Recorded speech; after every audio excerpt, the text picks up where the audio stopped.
Well, welcome everyone. Good to see all of those familiar names popping on tonight. If it's your first time joining the Wanderlust Series, you're in for a treat. Gosh, I don't know about you, but with as much as I love winter, with the warmer temps today and snow melting and the sunshine, I was starting to think about sailing. I don't know. It's still a little ways off, but it's good to have those dreams. Well, speaking of dreams, you're here to listen to Scott and Jennifer Brigham. So I'm going to let them carry you along right now into their amazing dream come true. Thank you, Barb. Oh, just a second, Scott. So just a few housekeeping things for everyone before we get started. Just so you know, we are recording the session tonight, and we'll be posting a link to the session on YouTube once it's uploaded. We are asking, or your video and mic should be off now. We're asking you to keep them off during the program, just so it's less distracting for the presenter and everybody else. We will turn them off for you if we find that they are not on or you're having trouble. And then just keep them off until the Q&A time at the end, unless you're specifically asked to turn on your mic or camera by the speaker or a host during the program. As I mentioned, there will be a Q&A session at the end of the program. And just so you know, we may continue the Q&A past 8 o'clock if there are still people asking questions. So feel free when we get to that point, the Q&A session, feel free to turn on your mics and video, even if you want to, during the Q&A time. Otherwise, feel free to put your questions in the chat at any time during the session, and I or one of the other hosts will do our best to get to them all and read them all during the Q&A time. Please send them to everyone in the chat so that all of the hosts can see them. And also feel free to repeat them if you think we've missed your question. Sometimes we get a lot of them and it's easy to miss them. And then finally, we just ask that you hold all of your live questions until we get to that Q&A session. So with that, I will hand it over to you, Scott and Jennifer. Well, great, thank you, and thank you for the invitation to do this. You know, we've been back for I'm not sure how many years, almost 9 years, and this is the first time we've actually presented it to somebody. I did a short presentation to a group one time, but this is the first time we've actually been able to talk about it, to a large group of people, and then we've gone through all the pictures, and it's been really fun for us because it was a project. It was a long adventure. It was 11-month adventure that we took the boat on. We are racers, and we'll talk a little bit about that. We are racing sailors, but it took us 1,500 miles to get to this starting line. And then the starting line was the start of a race rally. It's more of a fun thing, but there were a lot of people that took it very seriously. And we tried to, but then I think then it just became part of just getting there. We just wanted to get there. Well, it was unusual because of Sandy. Right. Yeah. We had Sandy. The hurricane. We left right after Sandy, so it was quite churned up when we got out there. But it was 1,500 miles, almost 1,500 miles for the start of the race to the finish of the race in Tortola, and so we're happy to be here and talk about it.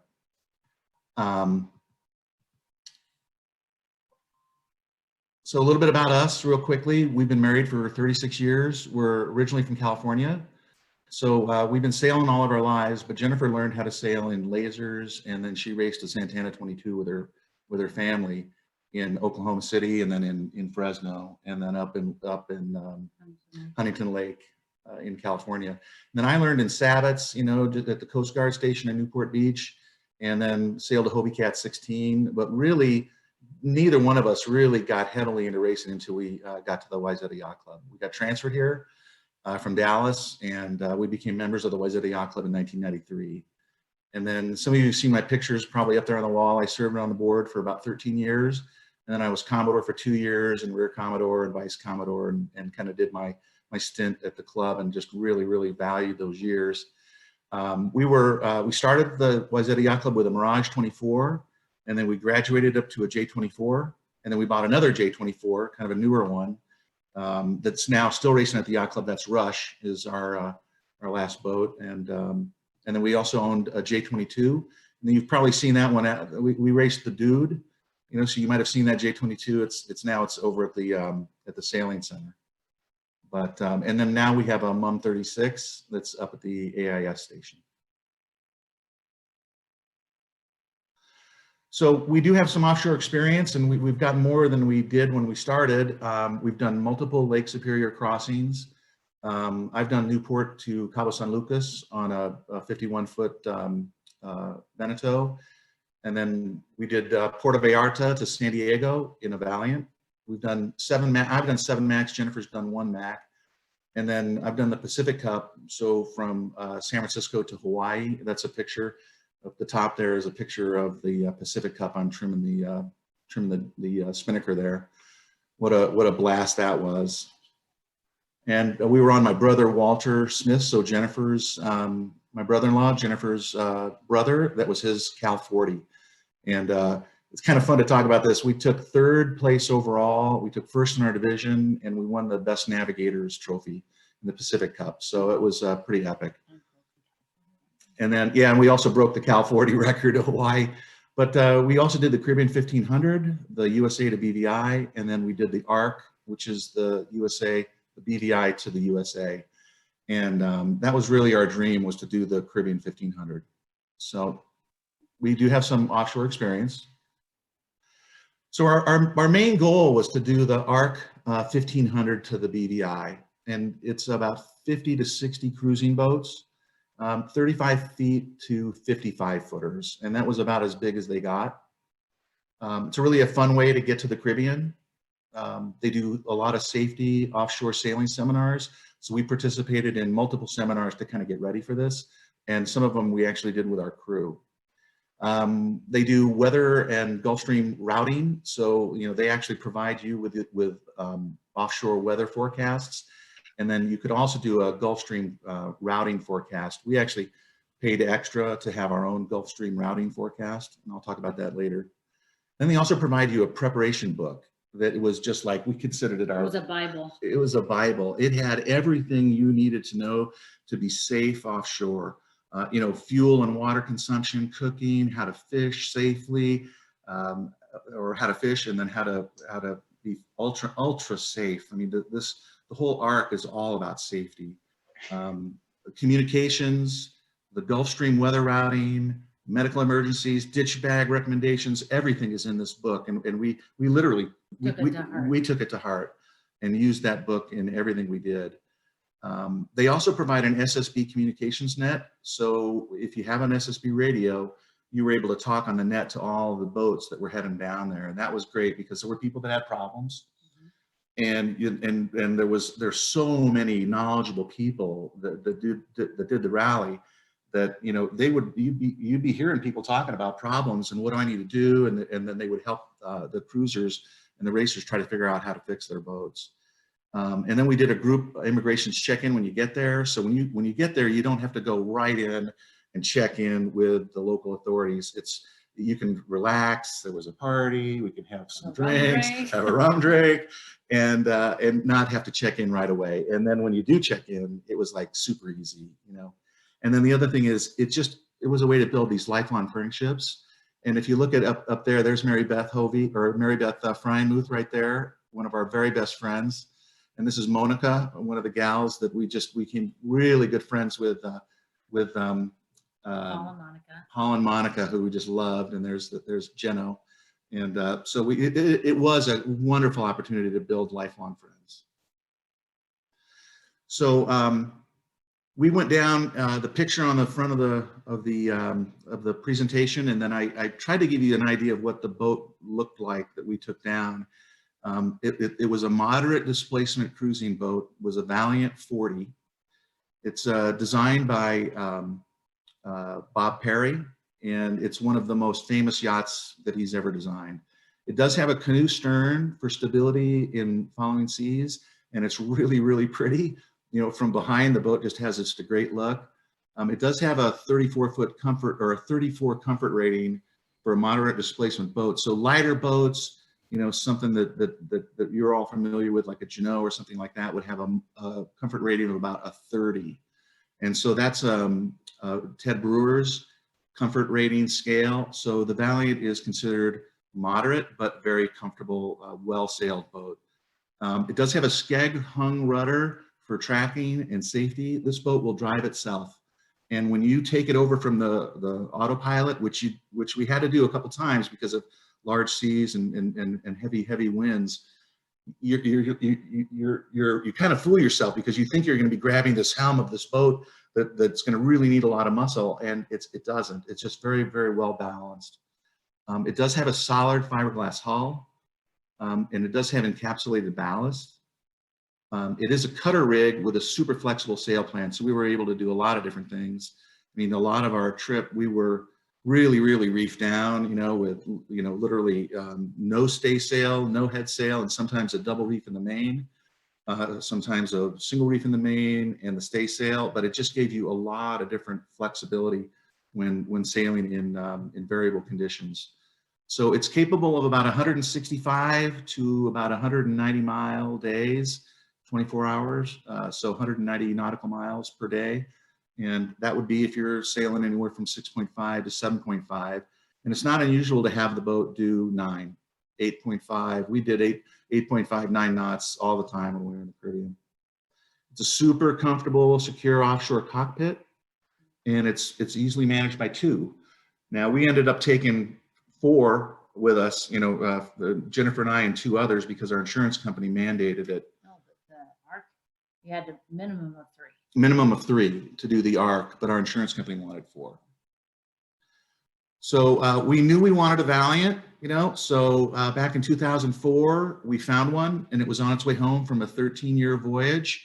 They had left from Oregon and sailed all the way down through the Panama Canal, all the way to Europe, spent years and years in Europe, and then sailed all the way back through the Panama Canal, and I got in touch with them in Nicaragua. And they sailed the boat up a little bit further to Mexico, and we flew down there and looked at the boat and made them an offer. And we bought the boat from Dave and Sally, and we still love these people. We talk to them, we send them pictures of the boat all the time, because they were just, they cared for and loved this boat, but they were minimalists. So the boat had very few electronics on board. It had all the super safe stuff, but not a lot of other things that you might consider, necessary to do a cruise with. So we purchased the boat in Puerto Vallarta, and I got Jeremy and Kevin Hovey from the WYC Yacht Club to sail the boat with me from Puerto Vallarta to San Diego. So that was 1,200 nautical miles. Took us 12 days. The engine was on the entire way, and we had the sails just boarded out, and we did what they call the Baja Bash, and it was brutal. I'll do it again, but it was pretty brutal. You short tack up the coast, and the wind is against you, the waves are against you, and the current is against you. And so our maximum speed, or our speed over 12 days, was 4.1 knots. So we got to San Diego, we got a couple steaks, and then we took the boat apart and we trucked it to Bayfield, Wisconsin. And we started an 8-year refit on the Valiant. So some of the equipment must-haves, that we really thought we needed, and we'll talk a little bit about this as we go through the presentation, but these were things I wanted to have. I had read a bunch of art. I mean, we were voracious readers, because we didn't have that much experience at the time, but we were voracious. So this is a picture of the Valiant after the cruise. So this is back up in Bayfield, and you can see the boat still looks great. But we bought brand new hood sails. So I noticed in Walter's presentation last week, he talked about hood sails, and he talked about Joe Cooper. So Joe Cooper was our hood sales consultant. We bought all brand new sails from Joe.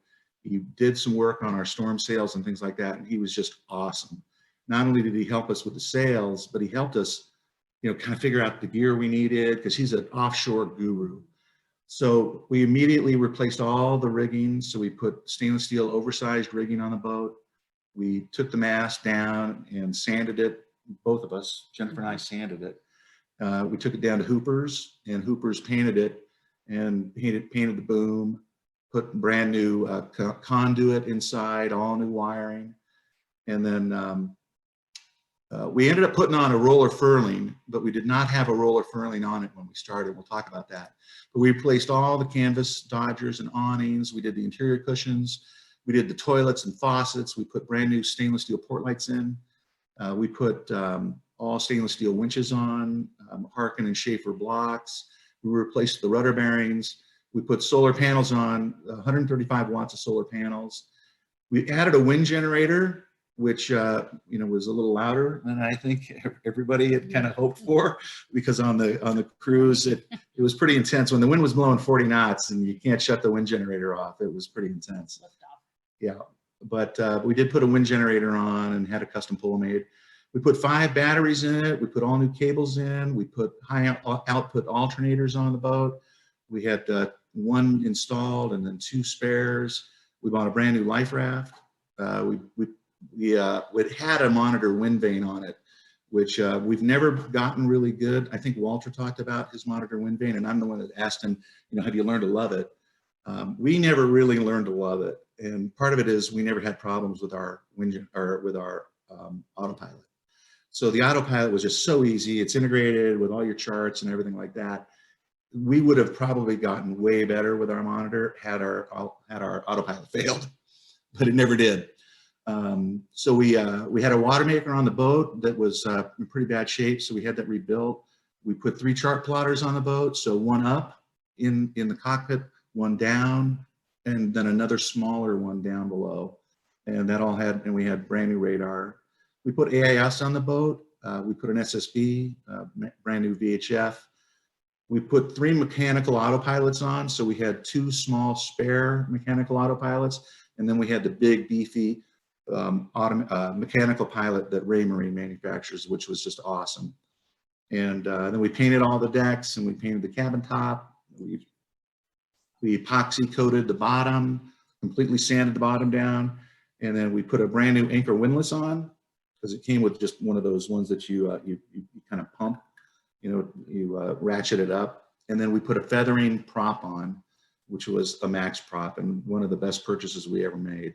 So that max prop just really helps the boat drive through the waves when you get offshore, because believe it or not, you do get out there and you need to use your motor, and might not be any wind, but there is normally some swell.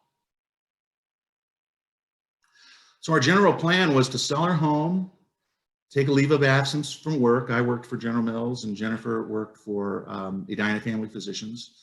And we ended up buying a small house to kind of store our stuff in, because the real estate market was doing so well. We sold our house on the lake, and then we bought this small house just kind of to store our stuff. And it really turned out to be a great investment for us. We were going to leave Bayfield in July. We were going to sail through the Great Lakes all the way, transit the Erie Canal, sail as far north as on the East Coast as far as we could. We were actually trying to meet Carl Fryenmuth and Clam, one of his best friends, really a great guy. We were going to meet them up in Maine, but we just couldn't get there. Timing just didn't work. But We made it to Massachusetts. yeah, we made it all the way to P-Town and up on the Cape, and really had a great time there. But then our plan was to be in Hampton Roads for a November departure, to participate in the Caribbean Arc, and then cruise south to St. Lucia or further. But as you see here with some pictures, we just wanted to have fun. I mean, after the race, we were just going to have a blast, and we really did. So this was our traverse through the Great Lakes. We started in Bayfield, and we had a killer party, got hammered, woke up the next morning, felt, Okay. okay. We were like, well, we're not going to really go very far. So we just went out to Julian Bay and anchored in Julian Bay and waited until the next morning. And then we sailed all the way to Houghton. And then we sailed across the lake to the Sioux, and we went through the American locks in the Sioux, and then stayed there at the Sioux for the night. Then woke up and then sailed down the river, and then all the way down to Mackinac. And then we left our boat in St. Ignace, and then we sailed with Mark Yonda on his boat, and we took 33rd in the Mac. And then they dropped us off at our boat, and then we kind of kept on going, and we sailed down Lake Huron, kind of a real crappy sail across there. That was a side very little wind and a huge side swell, but we got all the way down to Houghton or to Huron. And this is where we kind of started staying in yacht clubs, because as a yacht club sailor, you can really parlay some friendships and real courtesy. Can I interject? For Yeah, just a yeah. second? So when we left St. Ignace and we got stuck, I can't remember the name of the town. Several boats were stuck in this little marina, very small. And we met this guy, Harry, and he introduced us to his world. He's from the Ford Yacht Club, and he got us to stay at a couple of these places. And we ended up meeting people that knew Dave and Sally that we bought the boat from, and the whole world of connections just through getting stuck in a marina one night, or actually it was like 4 nights. So We were just treated so well at the Huron Yacht Club. You know, they won't let you they got a great bar there. They won't let you make a drink, you know, and they won't let you pay for a drink, you know, so they were making us drinks and paying for drinks, and it was just great. And then we sailed down to the Ford Yacht Club, and St. Clair. we went to the St. Clair Yacht Club where what was his name? Anyway, Knew Dave and Sally. yeah, and they knew Dave and Sally, and then they took care of us at St. Clair. Then we sailed to the Ford Yacht Club, and they took care of us at the Ford Yacht Club. And then we sailed over to Erie, and then from Erie, and we stayed at the Erie at the, I can't remember the. Putin Bay. No. Well, we stayed in Putin Bay, but then we stayed at the, and I can't remember, it's the Edgewater Yacht Club, I think, in Erie. So we stayed there, and they treated us awesome, gave us all kinds of privileges there. And then we sailed the boat to Buffalo, and we stayed at the Buffalo Yacht Club, and they were so nice. Because we were still buying stuff, you know, we were still buying stuff, and so they gave us, one of the members gave us their car, and we borrowed their car, and they're like, just keep it for as long as you want. Until you're done. And yeah, just keep it as long as you want. So, you know, we washed it and gave them a bottle of wine and a nice card and everything like that. But then we took the mast down in Buffalo, and then we transited the Erie Canal to New York. So we went down. So we went from the Erie Canal down to the Hudson River, and we took the Hudson River all the way down to New York Harbor. And then this is where I didn't put it on our route, you know, but we went up and we sailed all the way up to Boston, and we sailed through the Sound, and we went through Hell's Gate and all that stuff. And then we came back down to New York and got prepared to sail offshore to the Delaware River. And we sailed over to Cape May, you know, overnight to Cape May, and we went up the Delaware River, and then we went through I think it's called the C&D Canal. Mm-hmm. We went through the C&D Canal, and that was interesting, you know. Not great, but interesting. And then we sailed down to Annapolis, and we stayed with Carl Freinmuth. So this is Carl's brother's home in Annapolis, and he had a ball, and we stayed on the ball in near Annapolis, and then the Severn River, and he gave us a car, and then we went to West Marine, we went to all the marine play, you know, we bought all the things that we needed to buy and prepped ourselves. The boat show, yeah, we bought stuff at the boat show. Faucets, marine. I mean, we went to all the killer places, and then we had the rig tuned. We had some rigging work done on the boat, and I mean, because if you need to have anything done, there's nowhere better than Annapolis. I mean, maybe Newport, but it was just awesome. So so here's what we did in Annapolis. This is a picture of our ditch bag. So we would lay stuff out in Carl's brother's house, Ken. We laid our stuff out in his house. And so he'd go to work in the morning, and we would just like destroy the house and just lay stuff everywhere. We had stuff, charts and everything, just all over the place. And so when we were there in Annapolis, we selected a weather router. So we hired a guy out of Maine as our main weather router. We bought a sat phone, and with email capability from the Oceans group, which I just loved doing business with Oceans. They were awesome. So we bought an Iridium phone with a router and an exterior antenna. Now you've got the Iridium Go, which links directly to your computer. So at the time they didn't have the Iridium Go. So you actually bought a kind of a special router to turn your Iridium phone into a Wi-Fi hotspot. And so we would use that for email. We purchased all of our paper charts. Carl was our navigator, and he's a big believer in paper charts, and so are we.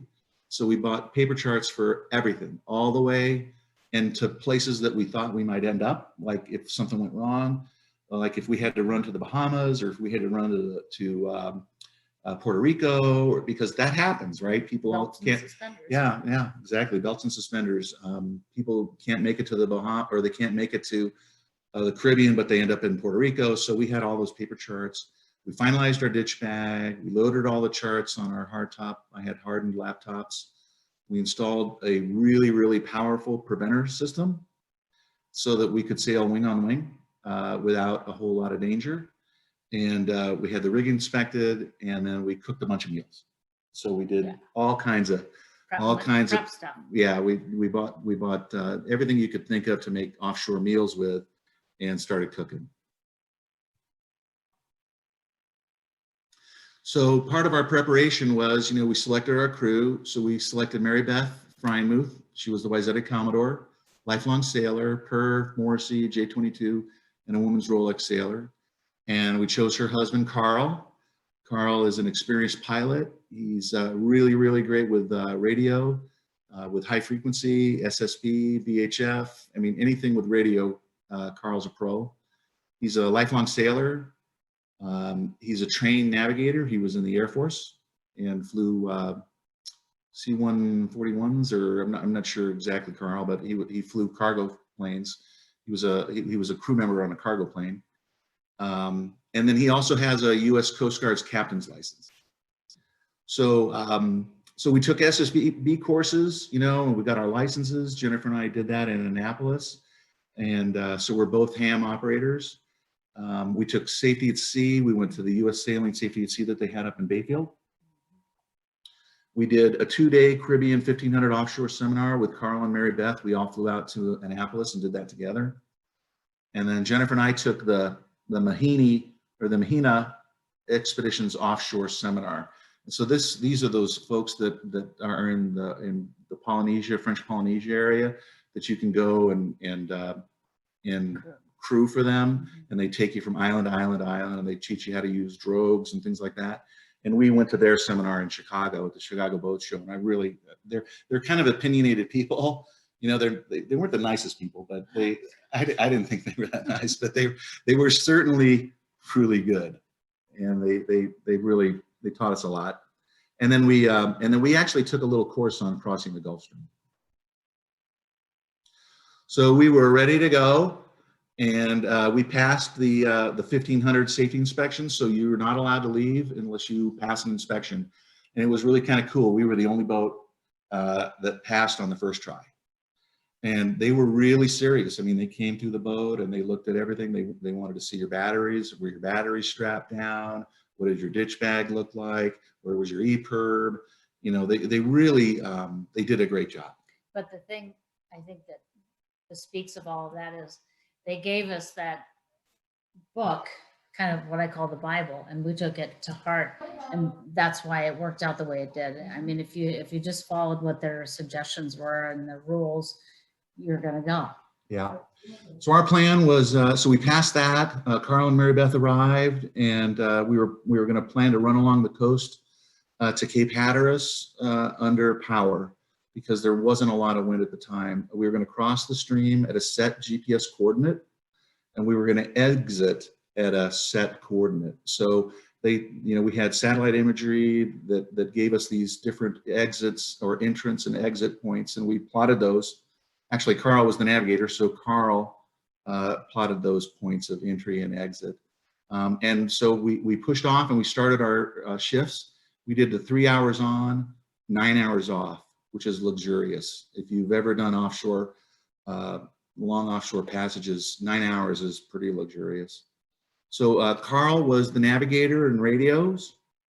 MB was a watch sailor. Jennifer was a watch sailor and a cook. And I was the captain and the boat fixer. And I ended up actually having to fix the boat a couple times on the trip down, but we did okay. So this is what the passage looks like. So we were going to sail offshore, and it's kind of misleading because we did run along the coast a little bit, you know, down near, we kind of bent down a little bit near Cape Hatteras. And then you want to kind of, for us anyway, the weather told us we did not want to east right away. We wanted to sail almost a direct course and then east later. So part of this whole trip is, how do you figure out when to start easting? So, but it'd be nice to sail the rum line, but we didn't. So this is the Gulf Stream crossing. So this is not, you know, Walter showed the picture, I think, of the day he did the crossing on the Newport 1-2, but this is basically what it looks like near Cape Hatteras. And so it's a very thin section of the Gulf Stream. So we received a satellite photo presentation and recommendations for our plan. The plan was to cross near Cape Hatteras, a narrow section of the stream. The forecast was good with a low moving in, and they wanted us to get the heck out of there. So we left a day early to beat that low and cross as quickly as we possibly could once we hit Cape Hatteras. And the easy crossing was not to happen for us. I mean, we did fine, but it was, the wind shifted and was right on the nose. So you really had a hard time trying to sail towards your exit point. So we got to our entry point without a problem, but we couldn't get to our exit point. So we just had to improvise. And Carl was kind of fond of saying, we really didn't have a plan. We were just trying to get across the stream, and it was windy and a lot of lightning. And the lightning was so scary. I mean, I've never seen lightning like this ever. And it was raining, but Heavy enough we could see the end of the boat. you couldn't, yeah, you just couldn't see, and it was the lightning was absolutely everywhere. So we ended up taking all of our electronics that weren't strapped down, all of our spares, all of our chart plot, everything that we could fit into the oven. We put it into the oven because the oven acts as a Faraday cage, apparently, to protect some of those sensitive electronics. So the satellite phone went in there, handheld GPSs. You know, everything, chips, everything went in there. But we didn't get struck by lightning, so we didn't need that. So I'm going to turn it over for Jennifer so she can talk a little bit about cooking offshore. And these are some pictures of what she kind of figured out. Well, cooking is not easy, so the less you can do of it, the better. So basically, our morning fare was pretty simple. We did a lot of yogurt and granola and you know, bars and things like that. We tried to keep the morning pretty simple. In the afternoon, and then before we even get to the afternoon, we had some slings with just tons of easy to grab snacks and chocolate and things to get your metabolism and your sugar up and that kind of thing. Because even if you didn't think you were expending energy, you were. So we did a lot of pre-cooked and frozen meals. P.F. Chang was my guy, and I made rice every night, and then we would use dog bowls and put I'd heat the P.F. Chang up, and we'd just put it on top of the rice. So that was super easy. Scott was great. We had pre-cooked barbecue ribs one night. Yeah, we did ribs. That was like one of our best nights. It was a calm night. We decided, let's just do this, but you just want to make sure that everything is easy. I boiled water at every shift and kept it in a press pot for people who wanted coffee or if you wanted a cup of soup or anything like that. I wore my fallies while I was cooking because if you hit a wave, which we would, and boiling water, you don't want to have it going straight on to your body. So that was kind of a key thing if you were boiling or doing anything hot on the stove and having the gimbal in place. But trying to keep it simple, using dog bowls so that if you are, you know, while you're eating, you don't lose your dinner off the side of a plate or something like that if you hit a wave. Yeah, we never ate off of plates. We ate it in these big bowls, and we kind of tried to figure out what's the right size bowl, you know. But we called them dog bowls, so everybody would eat out of their dog bowl. And it was easy, and that's the takeaway. You want it to be easy. You don't want to have a lot of cleanup. You don't want to obviously make more trash than necessary.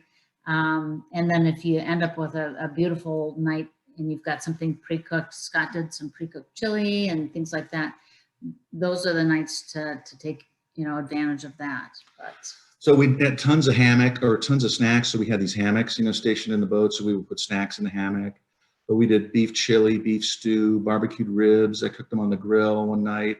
No canned foods. We bought all these canned foods, you know, we bought all this crap. don't do it. Don't do it. We never used it. I mean, it was just like, what the hell did we do this for? They became birthday presents Yeah, for people I mean, as a gag. Yeah, we were giving them away. And then sandwiches during, you know, for lunch and like chocolate.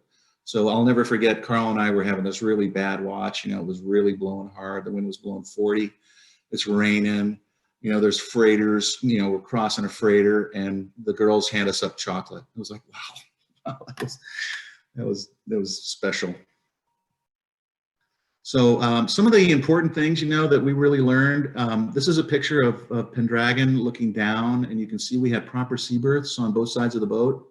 So we had lee cloths, really, really great lee cloths that fastened up to the overhead handholds. There were handholds all throughout the boat. And, you know, you really need to have dry bunks. And we did. We were fairly dry. I mean, although there was water coming in, you can't find all the leaks. We tried awfully hard to find all the leaks. But you can see I wasn't looking really good here. I was kind of a mess. I didn't sleep for the first 4 days. And I normally don't sleep very well for the first couple of days, but you can see I was really kind of a wreck. I had a big bruise on my head, you know, from the boat lurched over to one side and I took it on the noggin pretty hard. But you got to adhere to a watch schedule.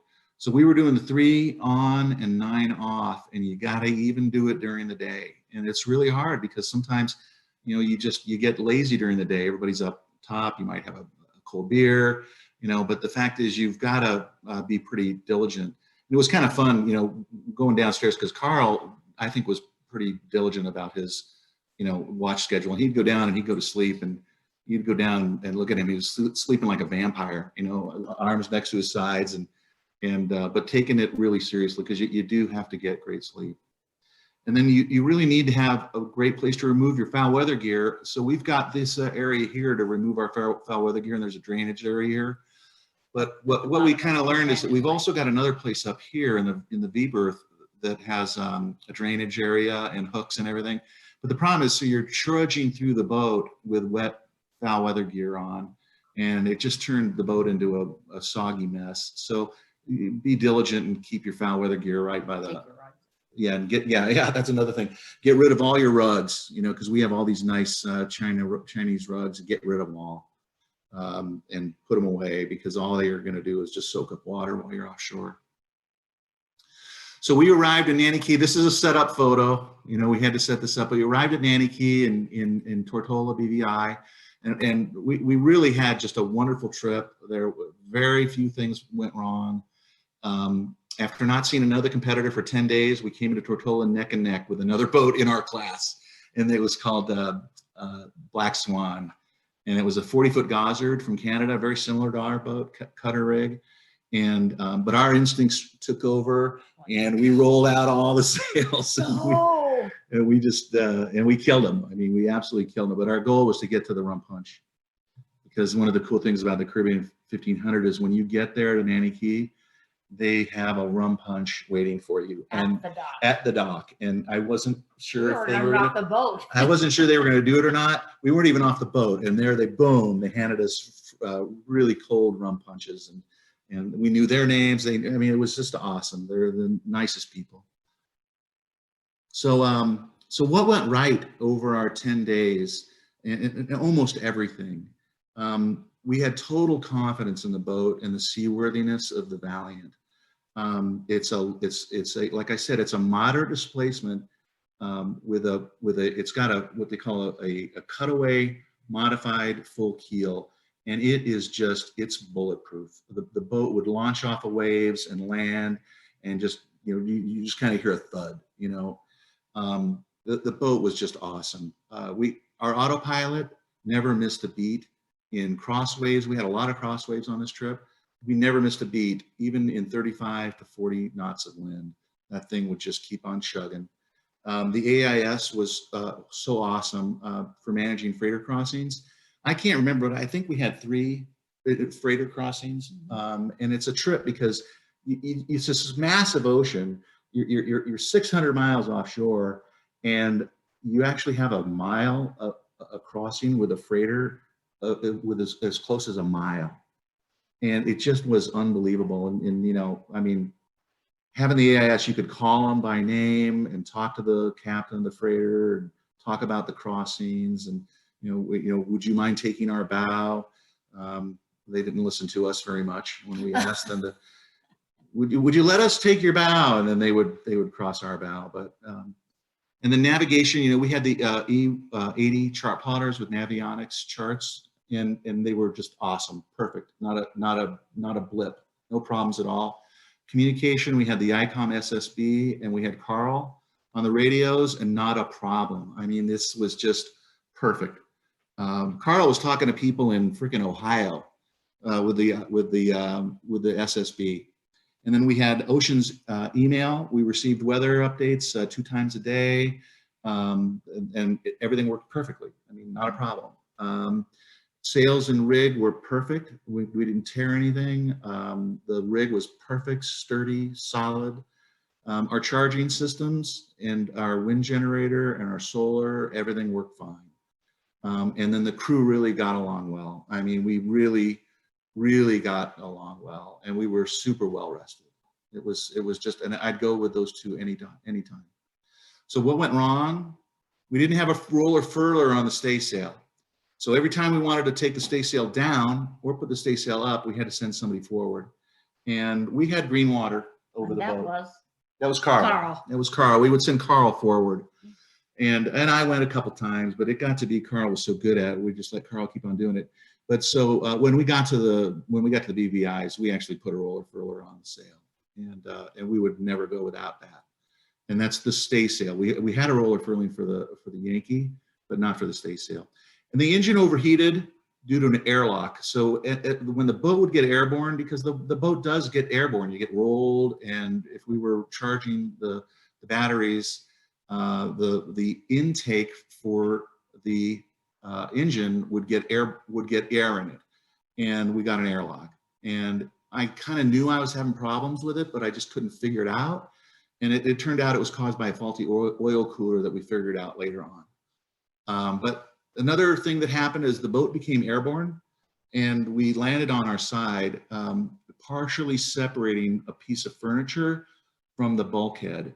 And we really launched. I'll never forget this thing. You know, we came up over kind of a peak of a wave, and the boat rolled over, and we were, I believe, we were fully out of the water, and we landed pretty hard. And but I was able to fix that. So we had some minor leaks, and the only other thing I think I would have done is I would have removed as much gear as I could have from the bow. We have 300 feet of solid chain. Yeah, we have 300 feet of chain in the bow. And I think if we would have removed a lot of that weight, we would have been a lot happier. So, I mean, if you think about it, this is all that went wrong on a 10-day trip in really, really significant waves and wind. I mean, we had 44 knots, we had 46 knots. It was pretty common for during the day to be anywhere from 18 to 25, gusts to 35, and fairly large waves. But the boat was just solid. But it's an old engine, you know. This engine's got about 14,000 hours on it, and it still just runs and it's an awesome engine. We love it. And you can see this is where the roller furler, we put this on. This is where, and Carl loves this. He's like, you could have put this on before Did we name it Carl? Yeah, you could have put this on before the race. So, so then we, and I'm just going to zap through some pictures here because we had Thanksgiving at Foxy's, you know. So now the race is over. The only thing we won was, what did we win? We didn't. Most beautiful boat. Most beautiful yacht. We won the most beautiful yacht. And so we had Thanksgiving at Foxy's with the Fosters. So if you look, there's Terry, he's a little younger there, and the kids, and there's Mary. So we had Thanksgiving at Foxy's with the Fosters, and then we invited these 2 Australians to come with us, and they were in the Caribbean 1500, and they sailed their boat all the way to Australia. And then here's a picture of Jennifer at the Virgin Gorda at the baths, Virgin Gorda. So then the kids came down. So we've got 2 daughters that both sail at the WYC Yacht Club. Alex and Robin, they came down to the BVIs, and I think this picture is on at the Saba Rock, right? And then this is at the baths, just having a blast with Alex. And then we were on to the islands. So this is a picture of me putting a flag on. I'm not sure which one this is, but this became a real common occurrence. You know, every time you're into a new island, you got to check in. I had it down. I had the system down where everything was in a file. I made about 30 copies of our Coast Guard documentation, so that every time you went in, they thought they had your original, and but my original was actually back in the boat. But they love seeing, because you know they're all into stamping. You know, they've got their stamps, and they've got to stamp your passports and stamp all of your documentation. But we got really good at it to where we just didn't have any problems. But so we went from Virgin Gorda to St. Martin. We went from St. Martin to Antigua. We went from Antigua to Barbuda. We went from Antigua to, then we went back to Antigua, and then we went to Guadeloupe. And from Guadeloupe, we went to Les Saintes. And then from Les Saintes, we went to Dominica. And which, we'll tell you that right now, that was our favorite island. We went from Dominica to Martinique. And we really didn't dig Martinique that much. I mean, it was kind of not a very safe island. And Jennifer was super allergic to whatever was being grown there. You know, they still grow a lot of their own sugarcane there, and so it could have been it. But then we went from Martinique to St. Lucia, and we went from St. Lucia after we met Camille and Charlie, 2 of our dear friends that flew down with their daughter Cece. And so we spent quite a bit of time in St. Lucia, and then we sailed back to Antigua, and then we went from Antigua to Nevis, and then we went from Nevis to Norman Island, and then back to Tortola. So these are just some pictures that was kind of cool. So here's Antigua. We anchored right kind of in the late afternoon, and the next morning we wake up and we're in the middle of a freaking regatta. So there's all these sailors, and we're just mortified, you know, that they're having this race, right? And we're anchored right in the middle of the regatta, and they were super cool. They were like, no, not a big deal. This is what it's all about. We use you. We kind of use you as blockers, you know, and it was fun. There were just tons of them, and we just had a great time. And then this is a picture of Wally and his Jennifer, his daughter, or his wife, and they're looking for coral heads, because we left out of Antigua and really kind of had to figure out your way out of Antigua. And you had to do the same thing when you got to Barbuda, because there were lots of coral heads and things like that. And then we power reached. This is a picture of Pendragon power reaching. And we were just absolutely powered up, stay sail, main all the way up, Yankees out. And it's 20 to 25 knots. And we're power reaching at 8.5 to 9 knots. And just, I mean, it was just a blast. Beautiful. I mean, the one thing about the Caribbean is if you can't sail in 25 knots comfortably, don't go down there, because between the islands, it's real common to see 20 to 25 knots. And that was actually when Pendragon just dug it. You know, this boat just dug it. And then this is a waterfall that we hiked down to. We got out on this rock, and the water, this crystal clear water, was coming over our heads. So they call Dominica the land of waterfalls and the Garden Island. And there's just water everywhere. And food. And food, yeah. I mean, it's a cool island. So when we were there, we hired this guy called Seacat, and we hired him for our guide for hiking and for help on the island. And he took us up to the Burning Lake. This guy, I think he was close to 50 years old. How old? He was 50. Yeah, this guy was 50 years old, and he was just absolutely cool. I call this the Burning Lake. It was actually the Boiling Lake. But we hiked up to the Boiling Lake, and it was really neat. He took eggs, and he would hard boil the eggs, and then in the water at the Boiling Lake, and then he gave everybody in our group, you know, a mud facial, he was just the coolest dude. I mean, he didn't drink, but he sure smoked a lot of pot. And then some critical things that we learned. You know, you got to have a good sun cover. You don't need water makers. There's water everywhere. You know, go solar. Wind is kind of fickle. Have spare parts for your charging system and your cooling system. Grocery stores are really available. They're all over the place down there. Mail services are expensive. You know, so we actually had Mary Beth scan our mail and email it to us. So if you can find a friend like that, it's better than doing a mail service. You do need the internet, and so you need an antenna. And then get your prescriptions filled for as long as possible. We did 3 to 6 months. I think the first time we did 3, the second time we did 6 months, and we were able to get our insurance company to cover that.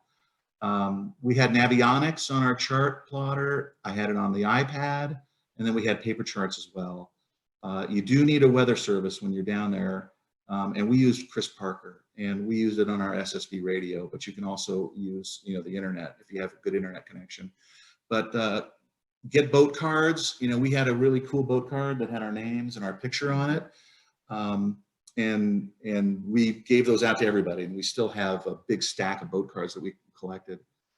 So then we did our trip home. So we did the ARC Tortola to Key West. Now the ARC normally goes to Fort Lauderdale, but this time we were going to break away and go to Key West. So we had Mary Beth, we had Ian, who's a WYC Yacht Club sailor. He was our navigator, and then me and Jennifer. We did 8 days nonstop from Tortola to Key West. And believe it or not, we motored for 84 hours. It was very, very light breeze, very odd, but it was super light breeze. We took the Old Bahama Channel, and it was the only time that we could fish because it was really light winds, and so we were able to slow the boat down. And this is what our trip looked like. So we left St. Lucia, we sailed to Nevis, and we had about another 2 or 3 weeks in Tortola, and then we sailed all the way along Puerto Rico and the Dominican Republic and Haiti. And it's really weird when you're sailing along here, you can see it off in the distance and you can smell it. Remember that? You could smell it, the burning of cane and things like that. And then we sailed along the coast of Cuba. Big Coast Guard cutter came up and kind of talked to us a little bit, or just looked at us but didn't stop. And then we sailed all the way to Key West, where Carl met us and talked us into a slip there at about, I don't know, 2 in the morning, and kind of flashed a flashlight for us so that we could see as we came in, and we had no issues. But we did come into Key West in the middle of the night, and it's a challenging, very challenging place to come at night. Lots of dogleg turns and things like that. And then checked in, had a burger, and then spent a couple of days there, and then we sailed the boat up to Tampa and to St. Petersburg, and we put it on a truck, and we shipped it all the way back up to Lake Superior. And she's sitting in Lake Superior right now. So we did have some great fishing. So this is Ian catching a mahi-mahi. So I mean, it was pretty intense. You know, we had ceviche, and we had tacos. We caught 2 of these bad boys, you know, on a hand line as we were sailing in, and we just had a blast. It was really great. I mean, you know, flaying one of these things on the bow was awesome. So things that failed in 11 months. After 11 months, what failed? The oil cooler became blocked with corrosion, but I had a spare. I changed it in St. Lucia. Our temperature sender for the engine failed. I had a spare. This turned out to be, I'm sorry, the reason for our engine airlock was the oil cooler, but I had a spare for the temperature sender. That piece of furniture needed to be screwed down again and fiberglassed. I did that in Tortola. And then the battery charger failed, but we still had our solar, our wind, and our engine and our generator on board. So no problems there. And the only thing I want to say now, because Jennifer and I have been married for a long, long time, and we're still married, and we were with each other. I remember having an argument one time, and she was in the V berth and I was in the back, and we were like as far apart as we could get. And it only happened twice. It only happened 2 times, but it's really hard to get away from your loved one when you're on a boat that's 40 feet long. But I wanted to say hello to our WYC Yacht Club sailor friends, Brenda and John. They're out there right now. We think they're in Marathon, or at least on their way there. And from what we understand, everything is going great. So they were going to sign on to this thing. And that's it. Hi, Scott. Hey, John. Hey, John. How you doing? Hey, Brenda. You guys look great. I love your story. Yeah, we're in just short of marathon. We'll be in marathon tomorrow. All right. Awesome. And everything's going okay? Except for the mosquitoes. We Yeah, can't get yeah, away yeah. from the mosquitoes. Yeah, that's right. You got to get to the Caribbean. There's no mosquitoes in the Caribbean. Oh, there's something. Yeah, we had to redo a lot of the netting on board. So, the little things make all the difference. That's right. Yeah. Brenda would be here with me right now, but she went to bed today too, early. Okay. Great. So- Well, thanks, Scott and Jennifer. So Barb's just going to kind of close us up since we ran a little bit long on the presentation, and then we'll do Q&A after that. So just hang on with us. Go ahead, Barb. Okay, can you hear me? Yep. Okay, great. Well, that was amazing, you guys. Or to use your words, epic. I like that. Epic. Yeah, thank you, Jennifer and Scott, for sharing your stories of your journey from races to cruising, friendships, good food. I think that you brought up a great idea for Commodore Andy to initiate this year, that every time we come back from a race, he'd be standing there with a rum punch for us. I think I think that's a great idea. that's great. Andy, think about it. So I would be happy to do that. If we could make that happen this year, I would certainly be happy to do that. all right. We all I think we have like 70, 65 of us that are going to hold you to that on this call tonight. Well, thank you. If you enjoyed tonight's presentation, the WYC Membership Committee welcomes you to please come back in 2 weeks on Tuesday, March 9th for what we're calling Dream Catchers Down Under Destination, Australia to Indonesia. Enjoy tales of warmer waters as Jeff Dalen shares his 5-week adventure of a lifetime trip serving as international crew on a 50-foot steel hull cutter called the Dreamcatcher. The route began in Darwin, Australia, and included island hopping to Bali. So, we should all be in shorts when we listen to him. Yeah. I think also, and I'm losing my voice here, to get warmed up for the sailing season, you guys, everyone could join us this Thursday for the launch of our club-wide virtual regatta. So check on Facebook and the listservs and get those details so we can all see you again. Thanks for inviting us. Thanks, Barb. So we are at Q&A time. So if folks have questions that they want to ask on their own, please feel free to turn your mic and or your video on if you'd like. If you want to put anything in the chat, we will definitely do our best to keep up with those questions as well.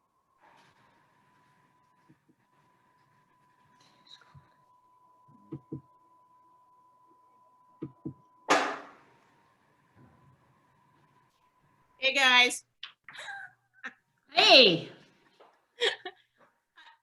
I seem to I know think that voice. a few of stories from that adventure. Well, I think you were part of the adventure. Well, yeah, but not a lot of those stories. Gary and Caroline actually came down and joined us on St. Martin, and For a week. for a week. Yeah, that was a lot of fun. That was where you got to take a shower in a hotel. Let's take a shower, started eating French bread. Yeah, yeah. Well, thank you guys. All right. It was so much fun to relive it again. Hey, Barb Okay. Speltz, maybe read a few of my questions from the chat. Yeah, hold on, Craig. So the first one, I'll get back to him, Craig. The question in the chat right now is, what was your autopilot that never missed a beat? It was a Raymarine ST60, and it was part of it. When you get an autopilot, you got to get it installed right. So we did almost all of our own work, our own installation and stuff like that, but we had the electronics installed by a professional. And so he did a wonderful job installing that ST60. It's a RAM autopilot mounted in the back on a shelf, that he actually built a shelf on the back of the boat or inside the boat. It's an underdeck autopilot, and really did a nice job of wiring it correctly and mounting it correctly, so it was just bulletproof. I mean, we never had a problem in 11 months, and we put it through its paces. That's So Scott, impressive, follow-up for sure. question on backup autopilots. You said you had 2. Are those battery powered or plug-in? You never used them. Yeah, we never used them. They were plugins, so we tested them, so we knew they worked, and they were wheel autopilots. So they were made by Navco. They don't make them anymore, but we had one that was brand new and one that was used, and they were both in really great condition. And you basically plug it in to the bulkhead, and we had a switch for it down below. And if you ever needed to, you could just put it on, and there was a wheel actually mounted on the destroyer wheel that's on the Valiant, but we never used them. We used the monitor a little bit, but kind of got a little frustrated with it and shifted back to the autopilot. And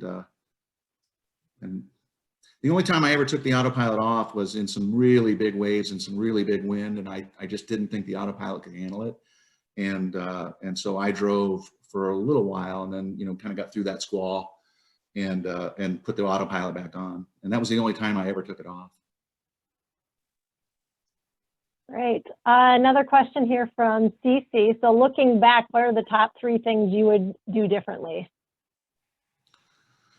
Yeah, you go. Well, it would be the stay sail on a roller furling from the get-go. I mean, we had a saying, get Carl, because when it needed to happen, either up or down, Carl was our guy. And you never like to put somebody you care for or anybody on the front of a boat, especially, at night, to take a sail up or down if not necessary. So that was probably the biggest thing we learned, was we should have done that right off the top. Yeah, and when the engine overheated, because I knew I had kind of an issue with the engine, I just couldn't figure it out. And we ended up figuring it out, what did we do? We closed the seacock. So what we did is whenever we ran the engine, we opened the seacock, ran the engine, charged the batteries, and then closed the seacock, and then it wouldn't happen. So we figured it out. But I was kind of mad at myself. I knew I had that problem. So I would have probably tried to figure that out a little more before we left. And then the other thing that I think we would have done is maybe take a trip home, to just, see the kids, and to maybe, take care of some issues and things like that. Because there were people that did that. We ran into cruises all the time. They're like, we're going skiing in Montana. We're going skiing in Vail. And they would just fly from St. Martin to Vail and go skiing and then come back. And we never got bored or anything like that. It was just, And we didn't have our ski boots with us. Yeah. Great. So Mary Beth wants to know if you would ever do a rally again now that you've done it once. Would you do it on your own next time? We really liked doing the rally. It was fun. I mean, you met a lot of people. I mean, we're still in connection with people from the rally. And it's safety in numbers, you guys. I mean, there were people that were helping each other with weather forecasts and all kinds of things. I think the other thing about the rally that was so impressive, and I mean, Scott and I are belts and suspenders people on our own, but they really held you accountable to a safety level that you knew was kind of a standard for them. And everybody that was going to do it had to be at that standard. So you knew if you were in trouble for whatever reason, whoever was going to come help you was also in really good shape to help you. And it wasn't really quick. We had people that did the salty dog that we met, and the horror stories from that group of racers or sailors just compounded and compounded and compounded. And so it was kind of an affirmation for Scott and I that wow, we really were schooled on how to do it right, and we did it right the first time. So there is another rally called the Salty Dog Rally that Jennifer brought up, and that is now bigger than the ARC. And one of the reasons it's bigger is because they don't charge a whole lot of money to participate in it. But they don't have a lot of the things that the Caribbean 1500 did at the time, which was all this training and support and all this stuff. But I would probably, now that I've got more experience, I would probably do the Salty Dogs again. Well, she wouldn't. I would do the Salty Dogs, but I wouldn't expect much. I'd be on my own. I'd take responsibility and do it on my own. All right, thank you. So Craig is asking the title and author of that prep book that you talked about, the Bible, I think you called it. The 1500, the ARC, they put it out. If you join, so when we went a year in advance with Carl and MB to Annapolis for their seminar, at the time that we were in the seminar, they gave you this giant folder, and it was basically step-by-step what you needed to do in order to go offshore safely. Yeah, and they brought in doctors, you know, so they would literally talk about stitching up and what kind of medication to have on board your boat. So it wasn't just, you know, the book. They actually had, so when you were going through this book at the seminar, a doctor would come in, a radio operator would come in, you know, and do a ditty, you know, do a hour-long presentation. Yeah. Navigator, the guy that fishes, you know. So the cool thing was they told us when you catch a fish, which we did with Ian, instead of beating sounds great, but it's not a book I can order on Amazon. No, you cannot. You have to be part of the Caribbean 1500. No, but I'd copy it for you. So I was curious on the chapter on ditch bags. What about it? You mentioned ditch bags in your PowerPoint. Yeah. Yeah, so our ditch bag, you know, we went with the recommendations of the rally. I mean, we had water, we had food, bricks, you know, those rations. Craig, I don't know if you've ever seen them. They're offshore rations that you find inside of like life rafts and things like that. So we had extra water in pouches. We had fishing gear. We had knives. We had flashlights. We had hand filters. We had flares.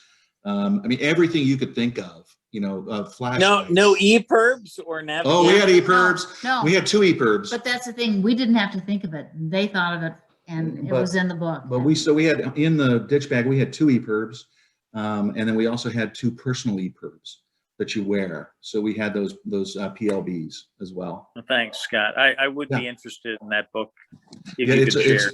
It's awesome, Craig, and we've copied it for other people. We'd be happy to do that. All right, and I'm not sure if you already answered this, but Caroline asked, what are your thoughts on the Salty Dog versus the 1500? Yeah, our experience was, you know, with Salty Dogs is a lot of people do the Salty Dogs because it doesn't cost anything. I'm not even sure if they charge. Free. It's people that have done multiple crossings to the BVI in the past, and maybe they started with the 1500 and they don't want to pay the money. And they feel confident in their skills, can join the Salty Dog, which is another group of people that go down together. The Salty Dog rally actually started because of a group of people didn't want to pay the fees anymore to do the Caribbean 1500, so they broke away and started the Salty Dogs, and they didn't want to have, you know, no safety checks, you know, It was just supposed to be an easy way for experienced people to get down there. So for us, the ARC was really our choice. I mean, it was just really well respected. I mean, you guys got to remember, they're the ones that do the ARC from Europe, right? So it leaves from Europe and goes to St. Lucia. That's a huge rally. I mean, that's a serious rally. I think there's actually a race division as well, but they're pros. So I like the Caribbean 1500, the ARC. But like I said, I wouldn't be opposed to doing the Salty Dogs, but you just got to expect you're on your own. You are on it. There's nobody, I mean, we heard stories of people that had massive failures and had to be airlifted, you know, off their boats, and their boats sank. And so if you're counting on somebody that you're sailing with to come help you or assist you if you're having an issue, they might not be there. Gotcha, thanks. So Volker asked, did you stop at Turtle Bay during your Baja Dash? Yes, I did. Yep, we stopped there and we changed the oil and we bought fuel from a guy with a 50-gallon drum and a hand-operated pump, and love Turtle Bay. So that, you know, Jennifer and I are thinking about moving the boat out to San Diego and doing the Baja Bash or the Baja, and getting down to Mexico, and they stop in Turtle Bay. So Turtle Bay is pretty cool. It's an awesome place. Awesome Yeah. place. All right. And John Wagner asked, why did you have to boil water? Oh, we boiled water so that we could have coffee. And, you know? and make rice. Yeah. And we drank a lot of coffee. And the one thing I put in the presentation, we were drinking that Starbucks, the Venta, I can't remember what they call Those it, little the Venta, those little powdered pouches. pouches of coffee. That's awesome. So we drank a lot of coffee. But we Well, I kept, see you- we had a pump pot and we always kept it full of hot water. So whether you wanted to do an oatmeal in the morning or a cup of soup, you know, instant soup or coffee, there was always something so you could have hot food. I hot see. something. Okay, I was thinking maybe you had to boil it because you had a water system problem or something. But oh, that's No, great. John. Thanks. No, we never had any problems. You know, we had 120 gallons of water on board the boat with no problems at all. Good. And we had a water maker too, which failed. So that's what I was Yeah. saying, you know, I don't know if I'd bring a water maker again because it just, you know, they're just prone to failure, and sure enough, it failed. They're really expensive too. Yeah, they're expensive. And, you know, there's everywhere you go in the Caribbean, there's some guy repairing water makers. Yeah. But I think some of the unexpected things, just not having been offshore before, was the fact that when you were making the crossing, you can't open up your port lights. You are locked and loaded, Yep. shut down.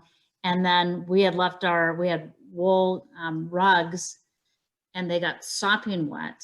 And so just kind of those kind of things that I never thought twice about. I mean, I thought we were having rum drinks with, you know, umbrellas. And, Yeah, we really didn't have a lot of water coming in. You know, we had some leaks and stuff, but we didn't have a lot of water coming into the boat. But the boat got wet inside just because of the condensation of people. You know, And when the you're salt. locked up inside. Yeah, exactly. The salt. And you're just the salt draws in the moisture. exactly. I mean, because we'd look in the V berth, and there's, you know, drips coming down from the top in the V berth, and I didn't have a leak. It was just condensation. Yeah. Mhm. Hey, thanks, guys. Yeah, thanks, John. Thanks, John. Nice to see you. Good to see you guys. So Jeff Haynes asked, did you anchor much or stay on moorings? So when we were in the BVIs, we stayed in moorings. It's not required, you know, so we did anchor a couple times in the BVI, but in the American Virgin Islands, which we did go to the American Virgin Islands too, you really have to stay on mooring balls. But when you go down to the Lesser Antilles and the Windward Islands, the Leeward Islands, you gotta anchor. And so what we would do is get to a marina. So go right into a marina and wash the boat down and just pay for the water, fill the tanks up, and just wash the boat like crazy, and then go out and anchor. And we had a CQR, a 37-pound CQR with 300 feet of chain. And the most chain we ever put out, I think, was 220, something like that. We had to anchor in about 60 feet of water one time. But the further you go south, the more you anchor. And the rockier. Yeah, the rockier it gets. It's pretty rolly in the further south you get, the more unprotected the anchorages are. I remember when we got back up to the BVIs, we were like, "Whoa, Oh my gosh. yeah, we this could is- sleep now. Ugh. We could sleep now," you know, because it was so protected. The Virgin Islands is like the best sailing in the world. It's so easy. Right. So apparently Carl wants you to share how many ice cubes were left at the finish line. Just enough for 4 cocktails. Four I'm very, cocktails. very proud of that. I'm very proud of my ice usage. Yep, we had a cocktail when we crossed the line. You know, we played this special music that we had been wanting to listen to. You know, we played a song from the Emerson, Lake and Palmer. What was our theme song? It was our theme song, and so we played that when we left, and we played it when we finished the race, and it was pretty special. And then we had cocktails with our last handful of ice. Mhm. It was cool. That's great. All right, anybody else want to jump in with questions? And if there's any I missed in the chat, please either put them in the chat again or jump in. Oh, Julie, any No concern about pirates?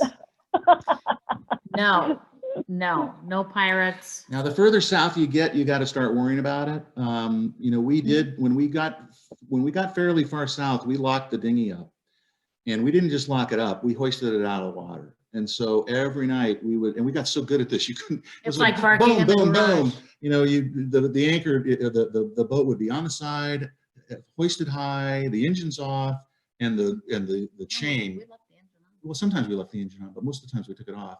But we would, and then we would wrap a chain around one of the stanchions and lock it. And whenever we went to the dock or anything like that, we would lock, because people were just constantly getting their dinghy stolen, and that never happened to us. But we were diligent about it. But the further south you go, like you get down to Tobago or to Trinidad and Tobago, they were having problems down there. Anyone else have any questions?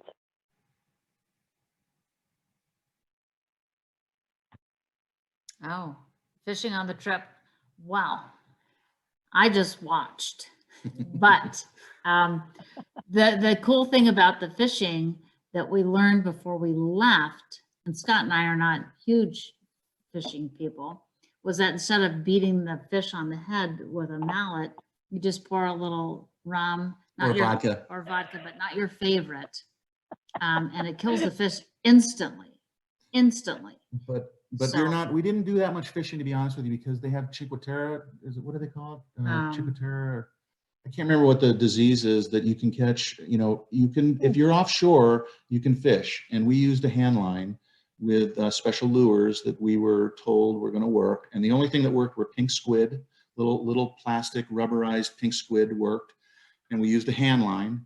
And when you hit, you just got to roll up into the breeze and then just reel in the fish. And you got to have a gaff. So we had a gaff and got that damn thing on. And they are powerful. I mean, we got him on board the boat, and he was beating the side of the doghouse and knocked the pictures off of the walls inside that were Velcroed on. And then we filleted that son of a bitch up and had tacos. I think the tacos. But you didn't fish in the islands. You could only fish in between the islands, or you would get that, you could get that disease. All right. Any other questions? All right, well, we just want to thank you again, Scott and Jennifer. There's tons and tons of thank yous in the chat. I'll share those with you afterwards too. But we really appreciate you taking your time and sharing your story. And just giving us a little taste of sailing in the dead of Minnesota winter. That's great. Well, thank you for allowing us. This was fun. It was We fun. had a really good time. Brought back a lot of really great memories and a chance to look at all those pictures, some 6,000 pictures. And a special thanks to Carl and MB for joining us. And Ian, it was Gary, awesome. Yep, and Gary and Caroline for. Yeah, we wouldn't have been able to do this without WYC Yacht Club sailors. Yeah. So It it was great. awesome. Thank you. Great. All right, thank you. Good night, everybody. Good night. Good night. Thanks for the great presentation. See you later. Thanks, You're welcome, John. John. Take care of yourself. Okay, you too.